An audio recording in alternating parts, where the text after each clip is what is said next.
आगे बढ़ते हुए कदम एकदम से मेरे ठहर गए। रुककर मैंने आवाज़ सुनी, सड़सड़ाहट की आवाज़ पर गर्दन घुमाकर जब मैंने दाएं तरफ देखा, लेकिन मुझे कुछ भी दिखाई नहीं दिया क्योंकि वहाँ कोई था ही नहीं। हैरत की बात यह थी कि पत्ते और पौधे हिलते हुए दिखाई दे रहे थे, जिसका मतलब था कि उन झाड़ियों के बीच कोई मौजूद है। हो सकता है कोई जंगली जानवर हो, मुझे यहाँ से चले जाना चाहिए, मैंने खुद से कहा और तेज कदम उठाकर आगे बढ़ने लगी। अभी चंद कदम आगे बढ़ ही रही थी कि मुझे अपने पीछे कदमों की आवाज़ सुनाई दी और मैंने गर्दन घुमाकर पीछे की तरफ देखा और एक खौफनाक चीख मेरे हलक से बरामद हुई। काले रंग का एक बहुत बड़ा सांप मेरे पीछे यूं आ रहा था जैसे मेरे गुलाम हो और मेरे साथ ही जा रहा हो। मैंने अपनी ज़िंदगी में इतना बड़ा सांप नहीं देखा था। खौफ के मारे मैंने ऊंची आवाज़ से चीखने लगी थी और मदद के लिए पुकारने लगी। बस्ती यहाँ से कुछ फासले पर थी, इसलिए मेरी आवाज़ किसी ने भी सुनी नहीं थी। इससे पहले कि कोई मेरी मदद के लिए आता, अचानक से ही वो सांप मेरी निगाहों के सामने से गायब हो गया। मेरे देखते ही देखते वो सांप मेरी निगाहों से गायब हो गया। यह हैरत अंगेज मंजर देखकर खौफ के मारे मेरी टांगे थर थर कांपने लगी थी, इसलिए खौफ के मारे मेरी बुरी हालत हो चुकी थी। पीछे मुड़कर देखे बगैर भागने लगी और करीबी सड़क पर जाकर ही मैंने दम लिया। जमीन पर दो जानू होकर मैं बैठ गई। बैठकर अपना सांस बहाल करने लगी और उसकी कोशिश कर रही थी कि डर मेरे दिमाग से हट जाए। थोड़ी देर बाद दिल की धड़कन और सांस नॉर्मल हुई तो सुस्त रफ्तार से बाजार की तरफ बढ़ने लगी। मेरे दिमाग पर अभी तक वही खौफनाक मंजर छाया हुआ था, वही खौफनाक सांप। मतलूबा दुकान पर पहुंचकर गायब दिमागी से सामान खरीदा और वापसी की राह ली। मैं अकेले ही उस रास्ते पे जाती हुए डर रही थी, इसलिए सड़क के किनारे पर ही रुक गई और रुककर किसी का इंतजार करने लगी। अभी इंतजार करते हुए मुझे थोड़ी देर ही गुजरी थी कि बस्ती की दो औरतें आपस में बातें करती हुई आती दिखाई दी। मैंने दिल ही दिल में अल्लाह का शुक्र अदा किया और बातें करते हुए मेरे करीब से वो जब गुजरी तो अपना सामान उठाकर मैं भी उनके पीछे पीछे चलने लगी। मेरा दिल खौफ से तेज तेज धड़क रहा था, लेकिन मैं खुद पर काबू पाने की कोशिश कर रही थी। ये वही रास्ता था जहाँ कुछ देर पहले मैंने एक खौफनाक किस्म का बड़ा सा सांप देखा था। मैं मोहतात कदम उठाती उनके पीछे चलती आ रही थी। वो मेरे घर से आगे बढ़ गई। घर के दरवाजे से अंदर दाखिल होकर मैंने एक लंबा सांस लेकर अल्लाह तबारक व तआला का शुक्र अदा किया कि मैं खैर आफियत से अपने घर वापस आ गई हूँ। अब तक मैंने खुद पर काबू पा लिया था और इस वाक़ये के बारे में अम्मा को बिल्कुल भी नहीं बताना चाहती थी, क्योंकि बेचारी खामखा टेंशन करती और डर जाती। सारा दिन अम्मा के साथ काम करते और बातें करते गुजर गया। रात का खाना खाकर हम दोनों सोने के लिए लेट गई। आज सारा दिन तुम बहुत खामोश खामोश थी। मैं देख रही थी कि मेरी बातों में तुम्हारा ध्यान बिल्कुल भी नहीं था। ना जाने किन बातों में उलझी हुई हो।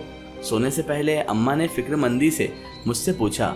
मैंने कहा, अम्मा ऐसी कोई भी बात नहीं है, मैं बिल्कुल ठीक हूँ। सारा दिन आपके साथ बातें करते मुझे अच्छा लगा और दिन ऐसा गुजरा है। अगर आपकी बातों पर ध्यान ना होता तो काम पर चली जाती। अम्मा को तसल्ली देते हुए मैंने कहा, अगर तुम कहती हो तो मान लेती हूँ कि तुम्हें कोई मसला नहीं है। अम्मा ने मुझसे कहा, तुम मुझे आज परेशान लग रही थी बेटा, अगर ऐसा कुछ हो तो मुझे ज़रूर बताना। मुझे ऐसा लग रहा है कि तुम मुझे बताना तो चाहती हो लेकिन बता नहीं पा रही। तुम्हारी मर्जी। अम्मा ने बेयकीनी निगाहों से मेरी तरफ देखते हुए कहा। अरे मेरी प्यारी अम्मा, आप तो छोटी छोटी बातों पर परेशान हो जाती हो। किसी बात के लिए परेशान होने की ज़रूरत नहीं है। मैं बिल्कुल ठीक हूँ और मुझे कोई परेशानी नहीं है अम्मा। एक बार फिर अम्मा को तसल्ली देने की कोशिश करते हुए एक एक लफ्ज़ पर जोर देते हुए मैंने कहा, अब जल्दी से सो जाओ, सुबह तुमने काम पर भी जाना होगा। बेदिली से अम्मा ने कहा और सोने के लिए लेट गई। शुक्र है खुदा का कि अम्मा को मेरी बात समझ तो आई। आंखें बंद करके लेटते हुए मैंने दिल ही दिल में अल्लाह का शुक्र अदा किया। सोए सोए थोड़ी देर ही गुजरी थी कि अचानक ही मुझे यूं महसूस हुआ कि यहाँ पर जलजला आ गया हो। मेरी चारपाई बहुत शिद्दत से हिल रही थी। मैं कुछ समझ नहीं पा रही थी। जल्दी से उठकर बैठ गई। जब मेरी निगाहें अम्मा की तरफ गईं तो उन्हें आराम से सोता देखकर मुझे बहुत हैरत हुई। अपने बिस्तर पर निगाह डाली तो सब कुछ पहले जैसा ही था।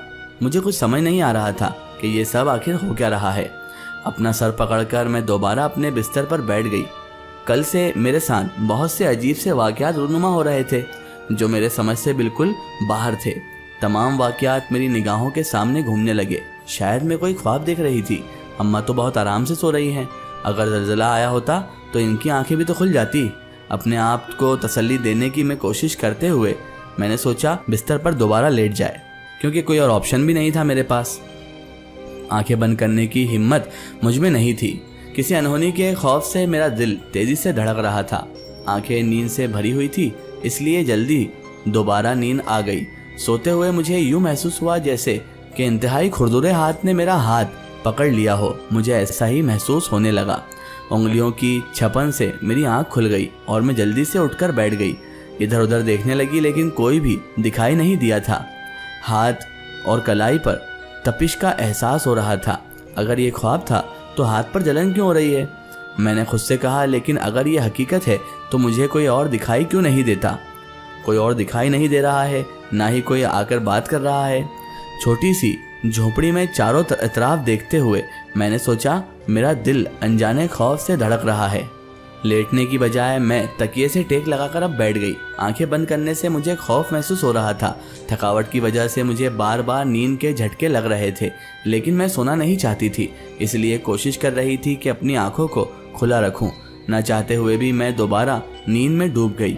اچانک ہی مجھے اپنے کان میں ایک عجیب سی آواز سنائی دی اور ایک بار پھر ایک ہی جھٹکے سے میں اٹھ کر بیٹھ گئی۔ آواز بہت اونچی تھی۔ میں نے اپنے کان پر ہاتھ رکھ لیا اور کان سہلانے لگی۔ آواز بھی تب تک سنائی دے رہی تھی جب تک میں سوئی ہوئی تھی۔ یہ کیسی عجیب سی آواز تھی؟ ایسا لگ رہا تھا کہ ایک نہیں دو آوازیں مل کر بول رہی ہیں۔ میں نے سوچا خوف کے مارے میرے ماتھے پر پسینے کے قطرے نمودار ہو گئے تھے۔ میں ان الفاظ پر غور کرنے لگی۔ مجھے ایسا محسوس ہو رہا تھا کہ مجھ سے کسی چیز کے بارے میں پوچھا گیا تھا۔ ذہن پر زور دینے کے باوجود، بہت زیادہ کوششوں کے باوجود بھی مجھے کچھ یاد نہیں آ رہا تھا۔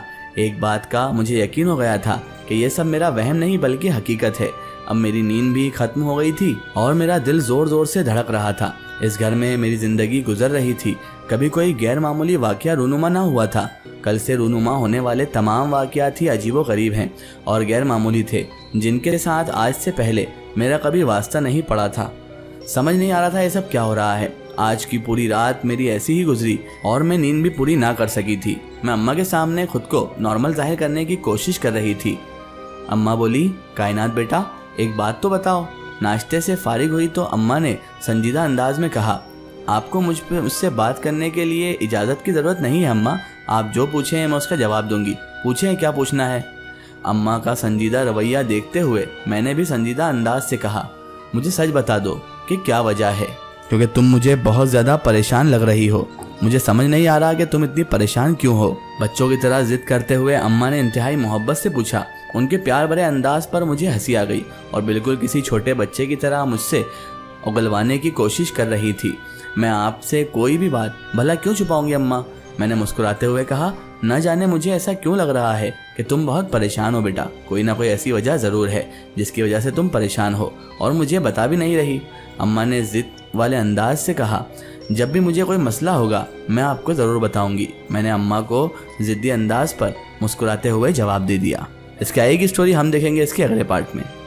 اگر آپ بھی اپنی زندگی کوئی سچی کہانی یا پھر اپنی کوئی سٹوری ہمارے چینل سے شیئر کروانا چاہتے ہیں، یا آپ چاہتے ہیں کہ آپ کی ریئل سٹوری ہم اپنے چینل سے شیئر کریں، تو ہمیں کانٹیکٹ کریں ہمارے فیس بک اور insta page my story book پر۔ فیس بک اور انسٹا پیج پر ہم سے جڑیں اور ہمیں اپنی سٹوری ضرور شیئر کریں۔